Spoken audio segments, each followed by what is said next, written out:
Right now, Johannesburg Mayor Thapelo Ahmed is on a mission to get non-paying residents back in line. He joins City Power today in Florida, where they will be cutting off electricity to defaulting customers. These include businesses, government structures and various other customers.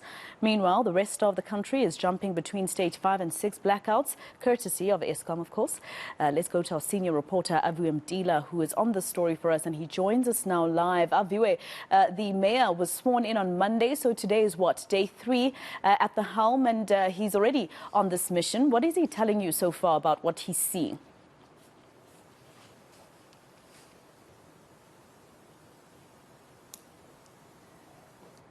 And that is owed to City Power by the business. We're telling Mohammed.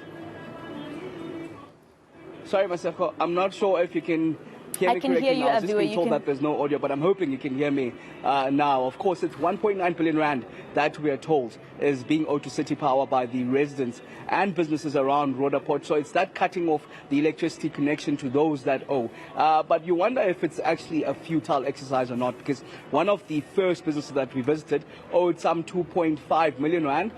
They were disconnected before. They reconnected illegally, and now they're being disconnected again. But we want to touch then on the newly appointed mayor, day 2 on the job after being sworn in on Monday. Mayor, thank you for joining us at eNCA, but maybe let me touch on the business of the day. Try to find out, when are you appointing your mayoral committee? Thank you so much. You should know that there's a consultative process. We are engaging with the parties so that they have their internal processes to deploy. So they will do their recommendations on their deployees, and then we'll choose from the team that we feel that it is best fit to hold the fort, so that they can have those delegation and delegated powers to them as MMC, so that we can spread across the city of Johannesburg to render services to our residents.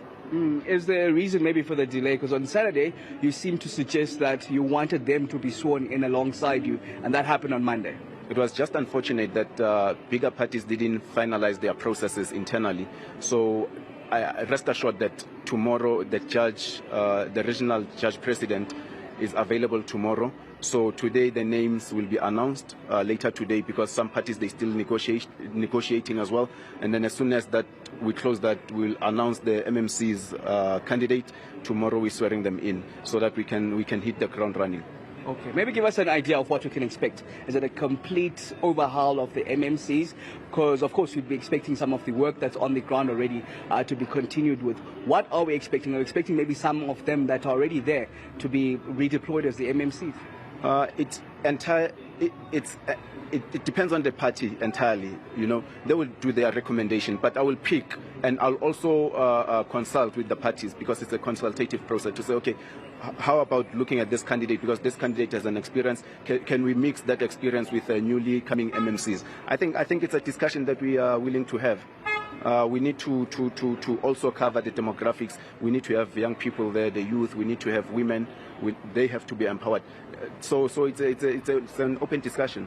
Okay, and then talking about plans that were on the pipeline already, we heard, of course, from outgoing Mayor Popala say that some 401 million rand would be injected, and within 6 months, load shedding would be significantly reduced for the residents of Johannesburg. Does that still stand? I can't speak on her behalf. Remember, we have our own programs as well, and that program, we had a mixed model energy. We proposed as GLU, the previous government of local unity. We had a model that was in place. So they've taken part of that model, which they failed to implement. So we are going we are going to implement full force, but let us first ensure that the city has finances so that we can operationalize other programs in the city of Johannesburg. This is why this program in particular, we have already recovered about 2.5 million in these 2 days for City Power. And when those programs are, when we have that revenue, we are able to deliver to the residents. And what does your plan entail then around load shedding? How soon can the residents of Johannesburg see a reduction, a significant one, when it comes to load shedding? The energy mix is the solution.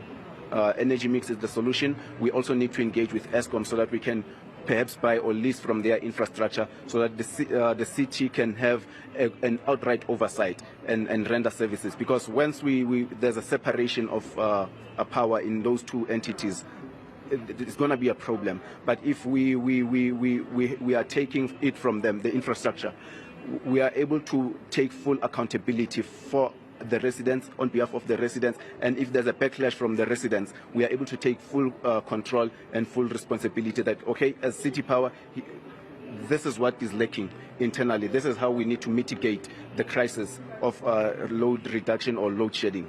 And then on the illegality that we've seen here, where City Power has been on a drive to cut off the businesses, they reconnect illegally, and now you're back again in what seems like a futile exercise. Aren't these criminals going to be put behind bars anytime soon? City Power is going to lay criminal charges, and then we'll make sure that law enforcement agencies in the city of Johannesburg, they do their work, such as JMPD and the SEPs. However, how do we also curb that element? We need to digitize the city. We must make sure that when we have digital systems that could be controlled by City Power, but through the dashboard, we will be able to identify who's tampering with our system and how do we cut. We can even drop. The system is already there, it's currently there.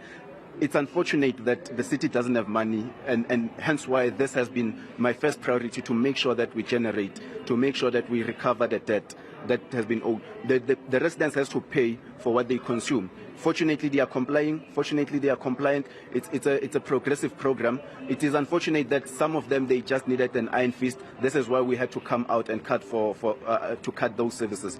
But rest assured that within a short period of time, we'll recover the money that is due to the city. All right, thank you very much, Mayor. And that money that's due to the city, of course, we heard is at some 7 billion rand plus, Maseko. But also other news that we heard from the Mayor, Thapelo Amat, who was sworn in just on Monday, that tomorrow the mayoral committee will then be announced. So we can expect that briefing then, where the people that will actually govern the Johannesburg city will be put in place. All right. Senior reporter Aviwe Mtila live for us in Florida. Thank you. Let's leave it there for now.